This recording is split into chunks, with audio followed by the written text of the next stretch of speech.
السلام علیکم پاکستانیوں۔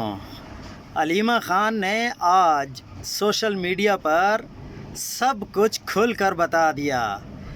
آج علیمہ خان نے کہا کہ گنڈاپور نے ویسے ہی ملاقات نہیں کی، انہوں نے عمران خان سے ملاقات کی نہیں بلکہ کروائی گئی ہے، اور انہوں نے ملاقات میں سب سے پہلی شکایت علیمہ خان کی یہ لگائی کہ علیمہ خان ایم آئی کے ساتھ ڈائریکٹلی لنک میں ہے۔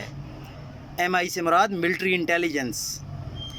دوسری شکایت عمران خان سے یہ لگائی گئی کہ علیمہ خان مکمل سوشل میڈیا کو کنٹرول کر رہی ہے، اور سوشل میڈیا پر جو بھی بیانیہ بنتا ہے وہ علیمہ خان کی طرف سے بنایا جاتا ہے۔ اور تیسری جو سب سے اہم بات ہے کہ علیمہ خان پارٹی پر قبضہ چاہتی ہے اور وہ چیئر پرسن بننا چاہتی ہے۔ یہ تین شکایتیں کی ہیں کس نے؟ گنڈاپور نے عمران خان سے۔ تو خود اندازہ لگائیں کہ کیا گنڈاپور پی ٹی آئی کے ساتھ مخلص ہیں؟